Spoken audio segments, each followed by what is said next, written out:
The flu sweeps across the Sooner State. OU students continue to protest and fire warnings spread. This is OU Nightly.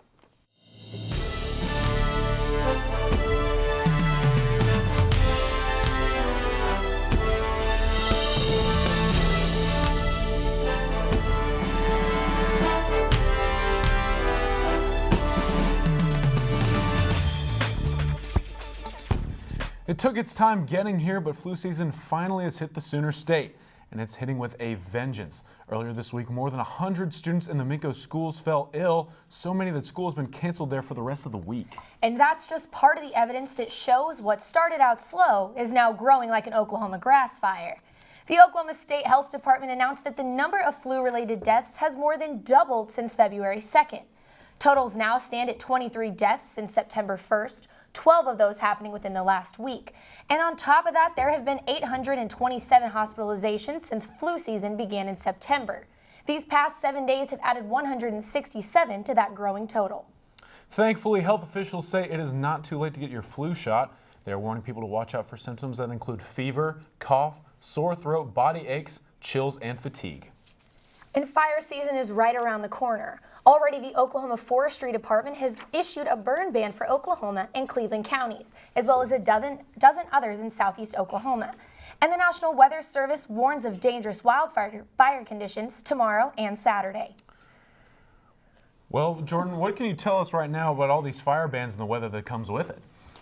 Yeah, that's right. So again, why are we having fire issues? Well, that's because we're dealing with very dry air across the entire state. Again, this is relative humidity right now. We're in the low 20s, the upper 20s, even some 30s over to the west. That is very dry air, and that is why we're looking at fire weather danger for today. Now, the good thing about today was that it was much cooler, and so there wasn't much to worry about today, but this weekend we're talking about some more. Okay, we got a big Friday coming up.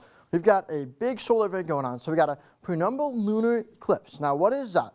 That basically means that the moon is partially covered by the Earth's outer shadow. You'll be able to see that on Friday. We also have a full snow moon Friday night, and that means that there's a full moon in February. And then last but not least, Comet 45P will be moving through on Friday night around 2 o'clock in the morning. You'll be able to see that with binoculars, and that comet itself will be 7.4 million miles away from Earth. All right, so coming up, we're talking about fire danger concerns, record highs for Saturday, and rain chances are increasing. All the details coming up. Back to you guys. Thank you, Jordan. This afternoon on OU South Oval, about 100 protesters gathered to show support for people enduring President Trump's immigration ban. A diverse group of students and employees joined together to rally against the ban, preventing refugees from entering the United States. Several refugees and non-refugees spoke, expressing their concern for a country that they believe is digressing but still hopeful for the future. America is a land of opportunity. America is a land of vast opportunity. So many things you can do here that you're not able to do in other countries. Even though I'm from Nigeria, my country's pretty advanced, but there's so many things that my parents came here and did that they wouldn't have been able to do at home. So the fact that this Oklahoma protest was one of more than 40 today on college campuses nationwide. Travel ban controversy isn't the president's only problem. Shireen Hashem is in the News Center with the latest on the new Supreme Court nominee. Shireen?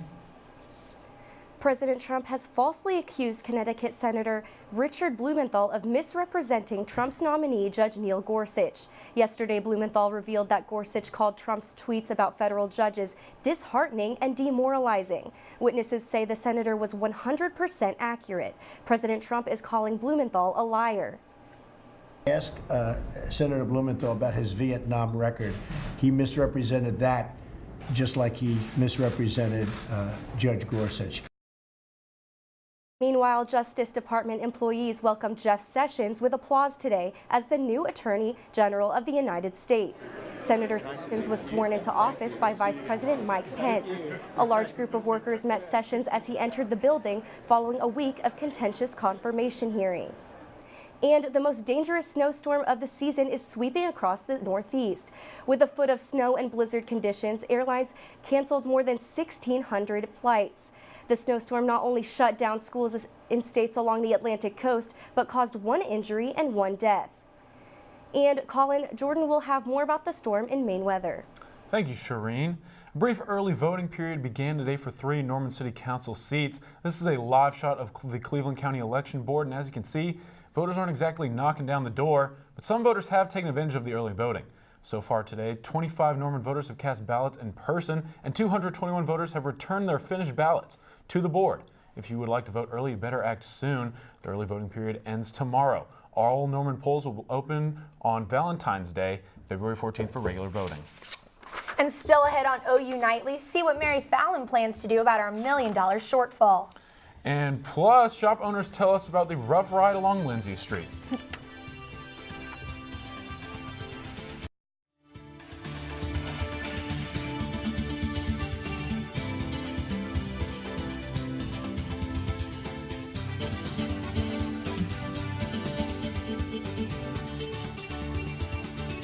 Oklahoma residents who have been worried about their ability to board aircrafts because of the federal Real ID Act are now one step closer to having that problem solved. Currently, states who do not comply with the federal act might cause residents to carry alternative forms of identification, like a passport, in order to fly. Oklahoma is one of those states that resisted, and even though it has been given numerous chances to comply, we are just now seeing Oklahoma legislature take action. House and Senate panels met Wednesday to pass measures that would bring Oklahoma into compliance with the federal Real ID Act. And IDs aren't the only major topic being discussed at the Capitol this week. Emily Akins is here with an update on Mary Fallon's budget plans. Emily? Facing an enormous budget deficit, Oklahoma Governor Mary Fallon has rolled out a plan that she thinks will fix the problem. The plan's linchpin revolves around a variety of new taxes, including taxes on literally hundreds of services that in Oklahoma have never been taxed before. The taxes range from everyday things like cable TV services, barbershops, and telephone answering services to life insurance and offices of clinical and medical doctors. The governor believes that all told, these taxes could raise nearly $800 million. And in addition to her tax proposal, Governor Fallon has proposed using bond financing to address construction on old state buildings. Fallon says she would select buildings for the bond projects that are dangerous to the public or will fail in the scope of this 8-year plan. Some of these include construction of a new health lab. The current lab is on the verge of losing its accreditation. It also includes new housing and security improvements at the Central Oklahoma Juvenile Center and improving prison facilities across the state. This proposal calls for bonds totaling nearly $350 million. And as you can see by these stories, balancing the state budget has proved difficult. OU Nightly's Eric Payne shows us an in-depth look at how Fallon and lawmakers are trying to boost revenue. With the new legislative session underway, Oklahoma lawmakers are on deadline to soften the blow from an $870 million shortfall. But this can't happen unless we roll up our sleeves and do the tough work and make tough decisions. Governor Fallon is proposing what she calls a modernization of tax laws that would allow flexibility with spending. Oklahoma's cigarette and gas taxes would increase, and grocery and corporate income taxes would be eliminated under Fallon's plan, which has caught criticism. People who see a marginal decrease in their cost of groceries and stuff, I mean, yeah, that'll be nice. But if you turn around and have to pay more taxes for gasoline, it's just a shell game. But even members of Fallon's own party, like Representative Kevin Calvi, are wary of raising taxes. Generally, I like reducing taxes because I think that government's too big and tries to do too many things and all that. But I recognize that this year may not be the year to have an overall tax reduction. But I do think that we shouldn't be raising any taxes. Just like families, government needs to operate efficiently and not just squeeze more money out of the taxpayers. So by making these 5 changes, increasing the base sales tax and the cigarette tax, eliminating the grocery tax and the corporate income tax, and raising the gas and diesel tax, the state will net $1,358 million each year. But that's if everything goes according to Fallon's plan, as state legislators have just until the end of May to agree on how to close the nearly $1 billion gap. Eric Payne, OU Nightly. Yeah, guys, and like Eric said, none of these tax plans have gone into effect quite yet, so we'll keep you updated probably around the end of May when that happens. Awesome. Well, thank you, Emily. Yes, thank you, Emily. Well, it's been 1 year since the city of Norman began its renovation of Lindsay Street. With less than 1 year left to go, Clara Wilson brings us up to date on how local businesses are dealing with the project. In the morning and beeping in the evening are now the normal sounds of Lindsay Street. The construction is a constant for everyday travelers and is taking a toll on Lindsay Street businesses. The roads are still very bumpy on Lindsay Street, and local business owners are ready for the construction to finally be done. The International Pantry has been on Lindsay Street for over 40 years and has been the driving force of the Use 'em, Don't Lose 'em campaign to keep people coming despite the traffic. We've had to work a lot harder to get people to come in for no other reason than they kind of fear construction. That anything with an orange cone is a red flag and they just try to avoid it. For $7 a piece, the campaign t-shirt will get you discounts to any of the 10 participating stores on Lindsay, including Classic 50s Drive-In. Classic 50s has faced its share of difficulties the past year, and the campaign has not only helped for business, but created a support system as well. It's really kind of the companionship of the other Lindsay Street merchants is really, I feel like, what's gotten me through this year. We're all going through it together. Tensions were high at the beginning, however, positive attitudes have pushed both of these Lindsay Street businesses to keep hanging on. Determination, just like sheer determination. We will not close. We are going to do this. We've just really decided to take it a negative and turn it into positive. With the end close in sight, a shiny new beginning is not far away. Clara Wilson, OU Nightly.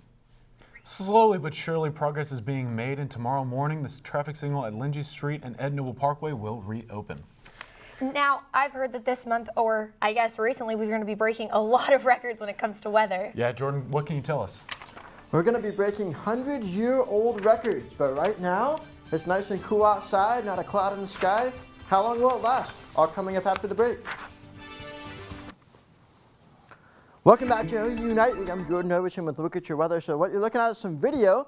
This is from Worcester, Massachusetts, all the way over there on the eastern coast. As you can see, they've been dealing with a lot of snow. The dog's enjoying the snow right there. There's a snowplow trying to keep the roads nice and clear. So let's take a look at where that is. So that actually, here we are.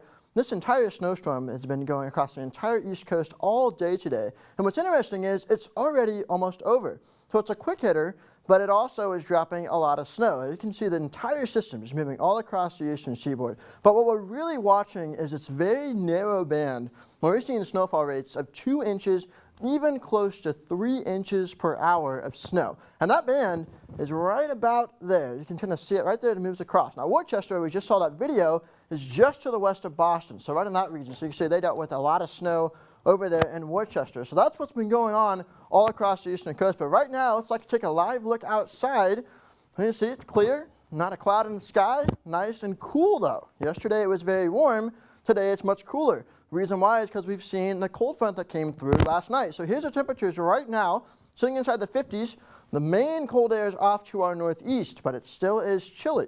But notice to our west, 75 degrees in Amarillo. That air is moving in our direction. And it's going to make things very warm, very dry, and also very windy for the next 3 days. So we have a very big concern, especially for Friday, Saturday, and Sunday, looking at very high fire danger concerns. So again, Friday, high. Saturday, high. Sunday, high. High fire danger, because again, it's going to be very dry, it's going to be warm, and it's going to be windy. We're talking about record highs on Saturday. More on that in just a second. But right now, tonight, temperatures are going to be a little bit cooler than they have been the past few nights. Sitting inside the 40s, winds will be a little bit stronger than they have been the past few nights. They'll be coming from the south about 10 to 20 miles an hour. Tomorrow for your day, it's going to be warmer than it was today. Again, we're going to reach the 70s, which is a lot better than what we had today where we were sitting inside the 50s. Started in the 40s, ending inside the 70s. It is going to be windy, 25 to 35 miles an hour, gust up to 40 miles an hour. Now for tomorrow, highs inside the 70s statewide. But the big deal is Saturday. Look at this, 85 degrees in Norman, 92 degrees in Lawton. It's going to be warm. Now what's interesting is our record high for this day, February, would be 82 degrees in 1962. We are going to break that. I think we're going to break that. That's my forecast. But if we reach 85 degrees in Norman, it'll be the 5th hottest February temperature we've ever seen in Norman ever since record began back in 1904.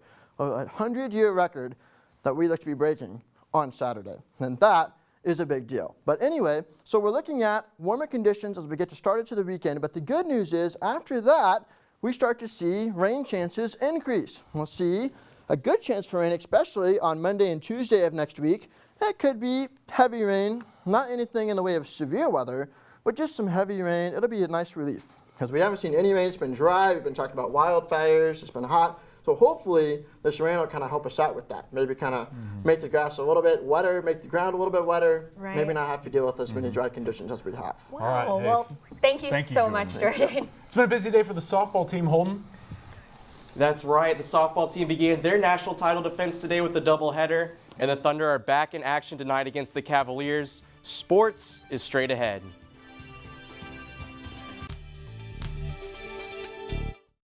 Back to the show. Last night, men's basketball team took on West Virginia in the Lloyd Noble Center, but it was a night for fans and players to forget. The Sooners jumped out to a quick 11-2 lead against the Mountaineers. Behind this, Cameron McGusty and won. But it would be mostly West Virginia from there on out. OU tried to stay close, but sloppy play all around allowed the Mountaineers to win easily 61-50. After the game, Lon Kruger talked about his team's poor performance. Defensively on the half court, we were fine, but again, just too many turnovers for points. I didn't think we, fought that as hard as you have to. And receivers got to be active, available. It's not always the guy with the balls. Combination of the two, and I thought West Virginia, totally dictated with their pressure. The defending national champion Oklahoma Sooners took the field earlier today for the first time this season in the Puerto Vallarta College Challenge. The Sooners played second-ranked Auburn, the team they beat in the World Series last year, but fortunes weren't as lucky in this one as the Sooners' rally falls short 3-2. But don't fret, Sooners fans, the team is already back in action playing BYU right now. And redshirt senior Dylan Blankenbaker was named Big 12 Male Track and Field Athlete of the Week. Blankenbaker recorded a personal best time in the mile run at the Armory Track Invitational last Saturday. Basketball fans are in for a treat tonight with the highly anticipated East Coast versus West Coast showdown. Starting off the night on the East Coast, one of college basketball's biggest rivalries takes center stage. Number 8 North Carolina travels down the road to take on number 18 Duke for the first time this season, while on the West Coast a top 10 showdown takes place with the number 10 UCLA and freshman phenom point guard Lonzo Ball playing host to number 5 Oregon and Player of the Year candidate Dylan Brooks. And with Kevin Durant's return to Oklahoma City on Saturday looming in the air, Thunder fans might have forgotten their team plays tonight. OKC hosts the defending champion Cavaliers at 7 on TNT. However, this game won't be quite the showdown as expected. The Cavaliers plan to rest LeBron James, Kyrie Irving, and Kevin Love tonight in the second game of a back-to-back. In other NBA news, the tumultuous Knicks played against the Clippers last night in New York, but the game ended up being more of a sideshow. Former Knicks great Charles Oakley attended the game on his own dime, but Oakley, who has been critical of Knicks owner James Dolan in the past, began yelling at Dolan from his seats. Dolan then had security remove the very upset Oakley, who began shoving security. Oakley was also arrested following the skirmish, but later released. Adding insult to injury, the Knicks ended up blowing a 15-point lead to the Clippers, losing 119-115. And more basketball drama, a last-second thriller between VCU and George Washington in D.C. George Washington hits a 3 to go up by 1, and they think it's over, but not quite yet. With 0.4 of a second left, VCU goes to inbound the ball. Jaquan Lewis gets run over and ends up on the free throw line and sinks both shots to win the game. Talk about a crazy finish right there, and that's not the only time VCU's won a game with 0.4 seconds left. That's about as good as it gets. Thanks, Holden. Still to come on OU Nightly, we'll have another look at our forecast and look at some sweet moves. Stay with us.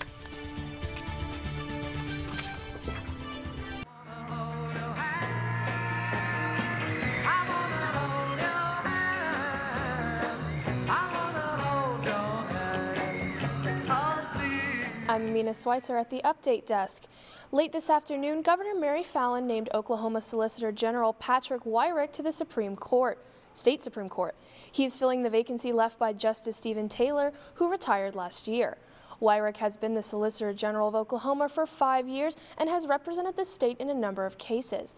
Also, we're watching and waiting for the ruling of the 9th U.S. Circuit Court of Appeals deciding whether or not to block a lower court ruling suspending Trump's travel ban.